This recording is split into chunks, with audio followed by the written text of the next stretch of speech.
brillante charla. Doctora Adriana. Buenas noches, muchas gracias. Felicito al doctor García por su brillante exposición. Y es que la cardio más relevante para todos. Nos va a tocar en consulta ver uno o varios pacientes son vivientes de cáncer y definitivamente como cardiólogos es importante estar actualizados sobre este tema, ¿no? Ya que esta población no va a dejar de crecer. Voy a recalcar tres puntos importantes sobre la charla de hoy y el primero, las cardioimágenes son fundamentales para estratificar el riesgo de los pacientes, programar durante el tratamiento y hacer un diagnóstico en etapas subclínicas para que el diagnóstico de cardiotoxicidades, me refiero, ¿no? Para que se inicie y evitar que estas cardiotoxicidades sean cada vez severas o incluso llegar a ser irreversibles. En segundo lugar, los hallazgos de las imágenes cardíacas eh, clínicas muy importantes, ¿no? Y eso va a depender de los pacientes que generan alguna cardiotoxicidad severa y esto va a hacer de que o modifiquemos el tratamiento oncológico por otro que quizás no sea, o incluso suspenderlo del todo, ¿no? Entonces, por supuesto, esto va a tener un impacto en la supervivencia del paciente, ¿no? Entonces, las imágenes cardíacas nos ayudan muchísimo diagnóstico precoz y dar un tratamiento precoz también, ¿no? Y en tercer, eh, cambiar un poquito el paradigma, ¿no? De que la cardiología es solo antraciclina, insuficiencia cardíaca, FEBI y strain, ¿no? Hoy en día existen muchos oncológicos, como ya mencionó el doctor, ¿no? Tenemos inmunoterapia, terapia STAR, otros tipos de quimioterapias, y van a comenzar a aparecer muchísimos otros tratamientos oncológicos que de momento, ¿no? Y por supuesto que todas estas terapias van a generar diferentes cardiotoxicidades. Solamente son insuficiencia cardíaca, ¿no? Tenemos miocarditis, pericarditis, Takotsubo, infinidad de complicaciones, ¿no? Entonces, el rol de las cardioimágenes para poder dilucidar y dar un tratamiento, un diagnóstico oportuno y un diagnóstico adecuado, oportuno, ¿no? Para estos pacientes. Muchas gracias, doctora Adriana. Tengo algunas preguntas del público. Eh, Voy a mencionar, aunque algunas las has respondido, pero probablemente quisiéramos que las refuerces. Acá dice la doctora Magret Lenca, dice la pregunta si se ha hecho en forma importante el uso del strain en oncología y si es utilizado en el hospital antes, durante y después del tratamiento. Me imagino que se refiere al strain por eco, ¿no? Por ecocardio. Sí, muchas gracias por la pregunta, doctora Magret. Sí, sí, por supuesto. Todos los pacientes que van a entrar a un tratamiento con antraciclina o trastuzumab, les hacemos un ecocardiograma basal y a todos los pacientes les hacemos strain. En el seguimiento también les hacemos strain. Con trastuzumab les hacemos un ecocardiograma basal y cada 3 meses, obviamente con strain. Y en antraciclina les hacemos un ecocardiograma basal a los 3 meses, a los 6 meses, al año y luego de manera anual durante 10 años después de la quimio, porque se ha visto reportes de que la cardiotoxicidad puede darse hasta 10 años después del uso de antraciclina. Igual también obviamente estratificamos al paciente, ¿no? Si el paciente tiene alto riesgo, un ICOS alto o el score de Herman alto o en general factores de riesgo, le hacemos ecocardiogramas más estrechos, de repente cada mes, o cuando superan los 250 miligramos por metro cuadrado de antraciclina, y de esa manera lo seguimos. Pero sí, el strain es fundamental. Si bien el estudio SUCOR no nos demostró que esto disminuya mortalidad, el estudio SUCOR MRI vio que sí, y bueno, es una herramienta que en la práctica clínica uno ve que realmente puede atrapar de manera más precoz a los pacientes antes de la caída de la fracción de eyección. Yo creo que sí, sí sirve y es importante que se haga. Ojo, pero el mensaje también es que si en su hospital o en su centro de labor no tiene strain, no por eso no se debe hacer cardio-oncología. O sea, tú puedes buscar la manera de, con los métodos que tiene, valorar la fracción de eyección, pedirle troponinas, ProBNP, etcétera, pero no por no tener strain no se hace cardio-oncología, no. Obviamente el strain es una herramienta clave pero la fracción de eyección sigue siendo una herramienta muy importante. Ujú. Muy bien, aquí tenemos también otra pregunta del doctor Ricardo Román, que en parte ha hablado aquí, una de sus preguntas es strain por eco, y que ya la contestaste. Dice, ¿existe una variación mínima detectable versus eco 3D y resonancia? ¿Es correcto comparar fracción de eyección del ventrículo izquierdo por eco 2D y resonancia? Ya, bueno, las preguntas acá que tiene el doctor, claro, es correcto comprar. Sí, mire, es verdad, ¿no? Uno habla de que el ecograma por 3D probablemente sea mejor, más reproducible, más exacta. Pero si uno revisa todos los estudios o trials de cardioprotección, como el CESI, el estudio Manticore, ICOS-1, Overcome y el STOP, todos se han hecho con fracción de eyección. Ninguno se ha hecho con fracción de eyección por 3D. Y es más, ninguno de los estudios se hace con strain. Todos los estudios de seguimiento se hacen con fracción de eyección. Y es porque por más que el strain, por más que el eco 3D, por más que el feature tracking de la resonancia sean buenos, sigue siendo la fracción de eyección el parámetro que por lo menos los investigadores toman en cuenta cuando hacen los estudios de cardioprotección. Hasta ahora, ojo. Y lo otro del rol de los mapeos en las masas cardíacas, sí tienen un rol clave, es importante. Eso es algo que uno está aprendiendo, por lo menos yo lo estoy aprendiendo porque estamos empezando a hacer mapeos, pero hemos visto, por ejemplo, que hay pacientes que tienen masas que tienen tiempos de mapeo muy heterogéneos. A veces les hacemos tiempos de mapeo T2 estrella, que como, bueno, es una secuencia en la que nos permite ver si el paciente tiene sobrecarga miocárdica de hierro, y obviamente no es que tenga hemocromatosis o sobrecarga férrica el tumor, sino que el tumor está haciendo necrosis tumoral. Entonces el paciente hace hemorragia intratumoral dentro del tumor y un tumor con hemorragia intratumoral, o sea, con mapeos T2 estrella bajos, eso nos habla que es maligno.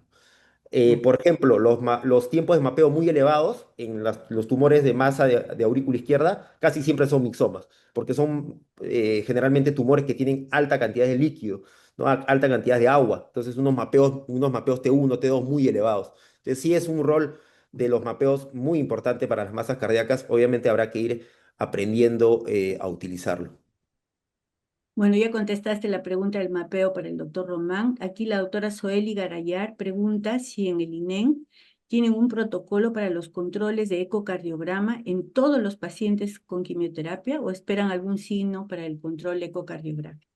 Ya, en el INEC, por ser un instituto, todos los pacientes van a ecocardiograma. Como le digo, trastuzumab basal y cada 3 meses, y antraciclina es basal 3 meses, a los 6 meses y al año. Obviamente, esperar que se haga eso en un hospital que no es solo de cáncer es muy difícil porque no, los cardiólogos se la pasarían todo el tiempo haciendo ecocardiogramas control. Entonces, para eso existe la estratificación y ahí está la guía de cardiología del 2022 en la que nos habla de que los pacientes que tienen alto riesgo o muy alto riesgo tienen que ser evaluados de manera más periódica, probablemente en cada pulso o ciclo de quimio.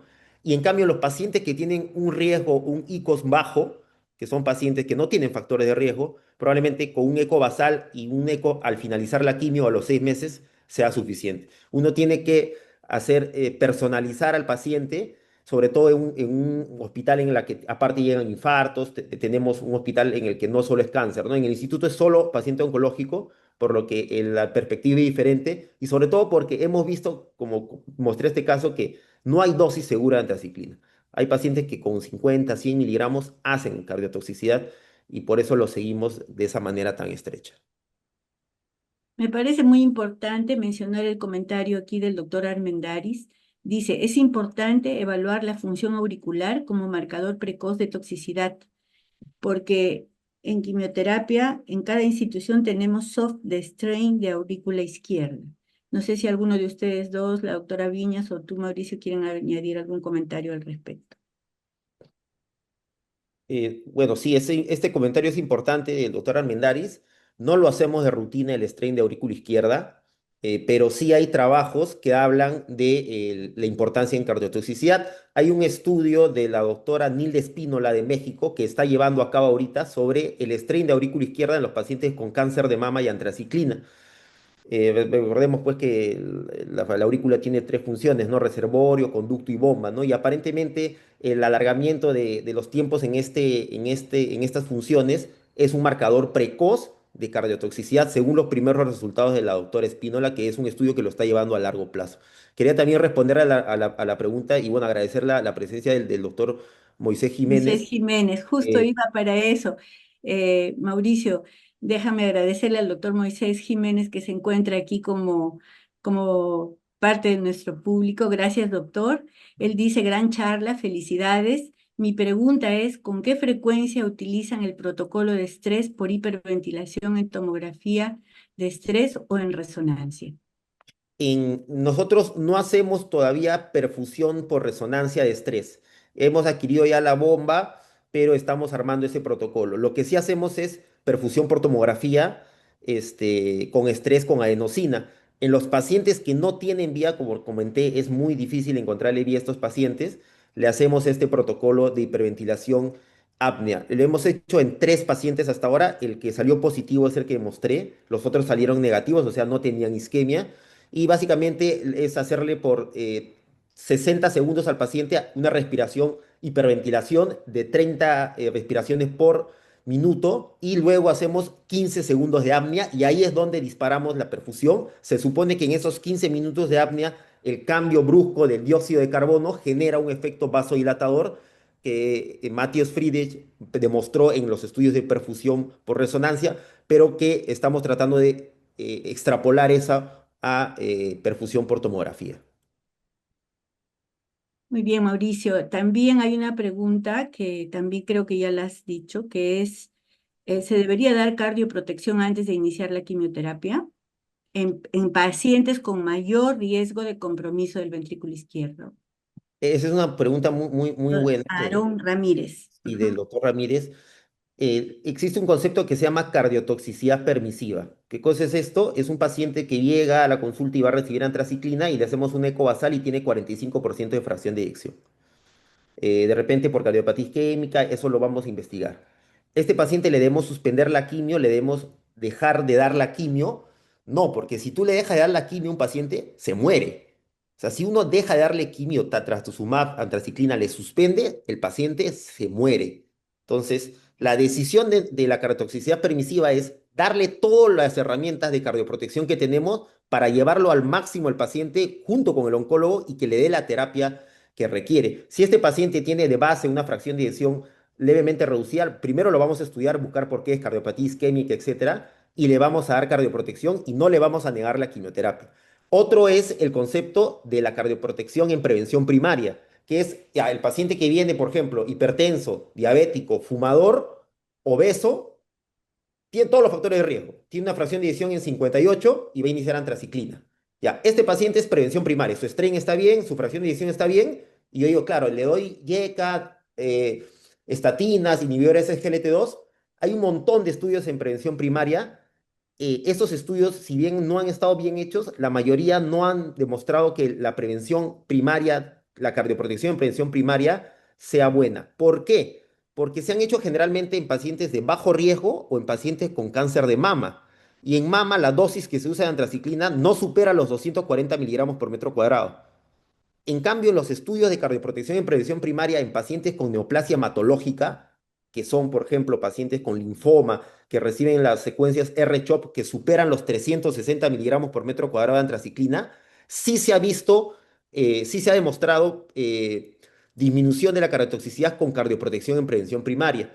Entonces, la conclusión podría ser que si el paciente tiene muchos factores de riesgo, sí, obviamente habría que darle cardioprotección. Hay un estudio que todo paciente con antraciclina que va a iniciar antraciclina y que es diabético, ya debería recibir inhibidores de SGLT2 y eso disminuye la cardiotoxicidad. Y hay otro estudio muy bueno realizado en pacientes con linfoma de Hodgkin que van a recibir mayor a 300 miligramos por metro cuadrado de antraciclina, llamado el STOP-CA, que cuando les dieron atorvastatina de 40 miligramos y lo siguieron a un año, vieron que disminuía la cardiotoxicidad y esto era cardioprotección en prevención primaria. O sea, sí hay que estratificar bien al paciente y sí hay evidencia, sobre todo en los pacientes que reciben mucha dosis de antraciclina. Muy bien. Acá hay otra pregunta adicional. ¿Es usado el ecoestrés con sus diferentes modalidades? Hiperventilación, frío, el Colpresor test, dobutamina, ejercicio, dipiridamol. En los pacientes en el instituto, en la parte de estudios de estrés, generalmente los mandamos a perfusión miocárdica. y los mandamos a perfusión miocárdica con farmacológico, con adenosina. ¿Por qué? Porque generalmente los pacientes oncológicos son pacientes muy frágiles y que es muy poco probable que toleren el ejercicio. Sí. Hay evidencia de que el ecoestrés con dobutamina, más que Ujú. utilizar como búsqueda de isquemia, porque para eso tenemos la angiotomografía coronaria con la perfusión o la cardiología nuclear, que es lo que nosotros hemos empezado a revisar y queremos implementar, es el ecocardiograma de estrés como predictor de cardiotoxicidad. Se ha visto que en pacientes que les hacen un ecocardiograma de estrés, que van a iniciar antraciclina y la reserva de la fracción de eyección es menor a 10%, tienen mayor tendencia a hacer cardiotoxicidad. Entonces, en un futuro queremos instaurar un protocolo con ecoestrés con dobutamina en pacientes de muy alto riesgo y ver que si la reserva contráctil es menor de 10%, deberíamos iniciar cardioprotección y hacerle seguimiento más estrecho con ecografía. Muy bien, realmente ha sido una noche muy enriquecedora. Yo creo que los cardiólogos no estamos para suspender la quimioterapia, un paciente con cáncer o la radioterapia o el tratamiento oncológico. Estamos para ayudar a que el paciente reciba mejor su quimioterapia o la radioterapia o el tratamiento que le indiquen. Y estamos para acompañarlos a que el proceso del tratamiento no sea tan tóxico. Está publicado, he visto algunos trabajos donde los pacientes que ya tienen protección evolucionan mejor, toleran mejor la quimioterapia, la radioterapia. Y lo otro es que a veces, recordando que las radiaciones tienen las propiedades estocásticas, cuando ellos reciben radioterapia, doctora Viñas, ¿usted ha visto a largo plazo, años después, cardiotoxicidad por la radioterapia? Sí, con los métodos antiguos, ¿no? Hoy en día hay tantos métodos en donde eh, Se minimiza la... evitar que le llegue mucha radiación a ciertas estructuras, ¿no? Del corazón, pero sí hemos tenido casos de pacientes que han recibido radioterapia, sobre todo el lado izquierdo, o el cáncer del manto, en donde les hacen una terapia que incluye el cuello y toda la región torácica, que sí tienen complicaciones como problemas valvulares, enfermedades coronarias severas y bueno, ¿no? Hay Bien. que recordar también que el tema de la radioterapia también puede generar complicaciones agudas, ¿no? Pericarditis y miocarditis agudas, ¿no? Que son muy infrecuentes, pero que también... Muy bien. Realmente muchísimas gracias a todos ustedes, sobre todo al ponente, al doctor Mauricio García, a la doctora Adriana Viñas, al doctor Jiménez, a nombre de la Sociedad Peruana de Cardiología y del Consejo de Imágenes, que está dirigido por el doctor Juan Urquiaga. Les agradezco esta presentación, a los asistentes que nos han enriquecido también con sus preguntas y a los que han participado aquí. Muchas gracias. Creo que esto da para más, para otras reuniones futuras y allí estaremos acompañando a nuestros pacientes. Muchísimas gracias. Gracias, Mauricio. Muchas Mauricio, gracias, y doctora, por la nuevamente invitación, al muchas doctor felicitaciones. Urquiaga, a la doctora Viñas por su asistencia y a todos los presentes. Muchas gracias. Gracias a todos.